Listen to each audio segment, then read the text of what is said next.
Good morning बच्चों। कल हम पाठ 6 पढ़ रहे थे। 6 के पाठ में हम प्रश्न उत्तर कर रहे थे। पाठ 6 कौन सा है? भगवान के डाकिए, जो किसके द्वारा लिखा गया है? रामधारी सिंह दिनकर द्वारा। यह एक लघु कविता है और इसके कवि कौन है? रामधारी सिंह दिनकर। इसमें हम 2 प्रश्न हमने कर लिए थे पाठ से आगे के जो प्रश्न दिए गए हैं उनमें, और तीसरा प्रश्न है हमारे जीवन में डाकिए की भूमिका क्या है? इस विषय पर 10 वाक्य लिखिए। प्रश्न एक बार फिर से देखिए, हमारे जीवन में डाकिए की भूमिका क्या है? इस विषय पर 10 वाक्य लिखिए। तो इसमें देखिए क्या बताया गया है कि डाकिया भारतीय जीवन की आधारभूत कड़ी है। डाकिया क्या है? भारतीय जीवन की आधारभूत कड़ी है। डाकिया द्वारा डाक लाना, पत्रों का बेसब्री से इंतजार, डाकिया से ही पत्र पढ़वाकर उसका जवाब लिखवाना इत्यादि तमाम महत्वपूर्ण पहलू हैं जिन्हें नज़रअंदाज नहीं किया जा सकता। उसके परिचित सभी तबके के लोग हैं। हमारे जीवन में डाकिए की भूमिका अत्यंत महत्वपूर्ण है। भले ही अब कंप्यूटर और ईमेल का ज़माना आ गया है, पर डाकिया का महत्व अभी भी उतना ही बना हुआ है जितना पहले था। कई अन्य देशों ने होम टू होम डिलीवरी को ख़त्म करने की तरफ कदम बढ़ाए हैं या इसे सुविधा शुल्क से जोड़ दिया है। वही भारतीय डाकिया आज भी सुबह से शाम तक चलता ही रहता है।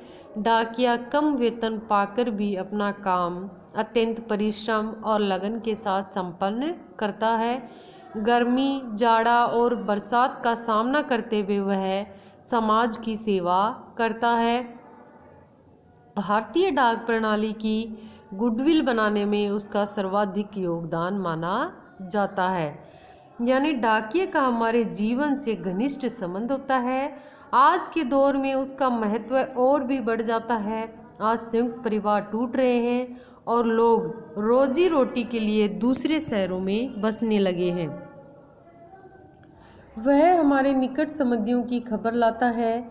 हमारी अर्थव्यवस्था में मनी ऑर्डर का बहुत महत्व है। दूर दराज तथा ग्रामीण क्षेत्रों में लोगों को डाकिये का बेसब्री से इंतजार रहता है कि कब डाकिया आए और उनके घरों का चूल्हा जले। इसके अलावा डाकिया लोगों की अनेक आवश्यकताओं की पूर्ति भी करता है, विशेषकर दूर दराज और ग्रामीण क्षेत्रों में। इस प्रकार हम कह सकते हैं कि डाकिये की हमारे जीवन में महत्वपूर्ण भूमिका है। एक बार फिर से देखो इसको कि डाकिया भारतीय सामाजिक जीवन की एक आधारभूत कड़ी है। डाकिया द्वारा डाक लाना, डाकिया द्वारा डाक लाना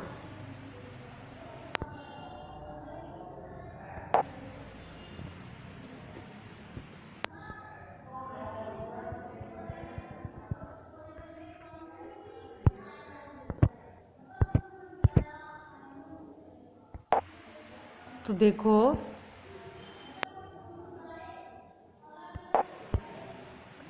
यह देखो कि डाकिया भारतीय सामाजिक जीवन की क्या है? एक आधारभूत कड़ी है। डाकिया द्वारा डाक लाना, पत्रों का बेसब्री से इंतज़ार, डाकिया से ही पत्र पढ़वाकर उसका जवाब लिखवाना इत्यादि तमाम महत्वपूर्ण पहलू हैं जिन्हें नज़रअंदाज नहीं किया जा सकता।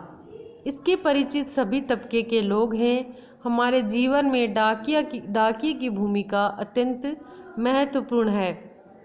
भले ही अब कंप्यूटर और ईमेल का ज़माना आ गया है, कंप्यूटर और ईमेल का ज़माना आ गया है, पर डाकिया का महत्व अभी भी उतना ही बना हुआ है जितना पहले था। कई अन्य देशों में होम टू होम डिलीवरी, कई अन्य देशों में होम टू होम डिलीवरी को खत्म करने की तरफ कदम बढ़ाए हैं या इसे सुविधा शुल्क से जोड़ दिया है। वहीं भारतीय डाकिया आज भी सुबह से शाम तक चलता ही रहता है। डाकिया कम वेतन पाकर भी अपना काम अत्यंत परिश्रम और लगन के साथ संपन्न करता है।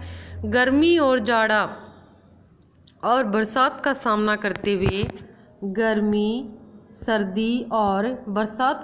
करते हुए वह समाज की सेवा करता है। भारतीय डाक प्रणाली की गुडविल बनाने में उनका सर्वाधिक योगदान माना जाता है। किनका? डाकिये का। तो ये हो गया अपना प्रश्न नंबर 4 कंप्लीट। इसी के साथ अपना यह पाठ भी पूरा होता है। तो इसमें कवि ने क्या बताया है कि डाकिया जो है वो भारतीय समाज में अपनी बहुत ही महत्वपूर्ण भूमिका रखता है। और इस पाठ में हमें क्या बताया गया है कि पक्षी और बादल का संबंध एक दूसरे से जोड़ते हुए कवि कहता है कि ये दोनों भगवान के डाकिये हैं। जिस प्रकार सरकारी डाकिया हमारे लिए संदेश लाता है, उसी प्रकार ये प्राकृतिक डाकिये हमारे लिए ईश्वर का संदेश लाते हैं। पक्षी आकाश में भ्रमण करते हुए और बादल उमड़ घुमड़ कर पृथ्वी का चक्कर लगाते हैं। इन्हें देखकर ऐसा लगता है कि भगवान के डाकिये के रूप में ये उनका संदेश लेकर पूरी पृथ्वी तक घूमते रहते हैं। वे भगवान के संदेश को मनुष्यों में बांटते हैं, परंतु मनुष्य उस संदेश को समझ नहीं पाता है। उनकी लाई चिट्ठियों को पर्वत, पेड़ पौधे और नदियाँ पढ़ती हैं। पेड़ पौधे अपनी वायु, धरती अपनी सुगंध तथा नदियाँ अपना जल किसी सीमा विशेष में रहने वालों के लिए नहीं रखती। वे बिना किसी भेदभाव के सभी को लाभ पहुँचाती हैं। उनके कार्य से मनुष्य को सीख लेनी चाहिए, जिससे भगवान के संदेश को समझकर हम अपने जीवन को सार्थक बना सकें।